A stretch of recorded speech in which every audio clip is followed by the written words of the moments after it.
हिंदवी स्वराज्याचा इतिहास पावनखिंडीतील रणसंग्रामाला अनन्यसाधारण महत्त्व आहे. या जाज्वल्य इतिहासाचं महत्त्व तरुणाईला समजावं, तसंच मावळ्यांच्या रक्तानं पवित्र झालेल्या धारातीर्थांचं पावित्र्य जपलं जावं, या उद्देशानं तेज कम्प्युटर इन्स्टिट्यूटकडं सारथी संस्थेच्या माध्यमातून प्रशिक्षण घेणाऱ्या विद्यार्थ्यांनी पावनखिंड आणि परिसरात स्वच्छता मोहीम राबवली. ही स्वच्छता मोहीम राबवत या विद्यार्थ्यांनी स्वराज्यासाठी रक्त सांडणाऱ्या मावळ्यांना अनोख्या प्रकारे अभिवादन केलं.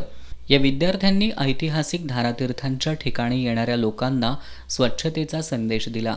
या परिसरात नियमित स्वच्छता करणाऱ्या सफाई कर्मचाऱ्यांनी विद्यार्थ्यांमधील या समाजभानाचं कौतुक केलं. या स्वच्छता मोहिमेत सहभागी विद्यार्थ्यांवरील प्रथमोपचाराची जबाबदारी अपूर्वा सावंत यांनी सांभाळली. तेज कम्प्युटर इन्स्टिट्यूटच्या संचालिका स्नेहल राजेंद्र चोरगे आणि संचालक राजेंद्र चोरगे यांच्या मार्गदर्शनाखाली विद्यार्थ्यांनी मोठ्या उत्साहानं या स्वच्छता मोहिमेत सहभाग घेतला.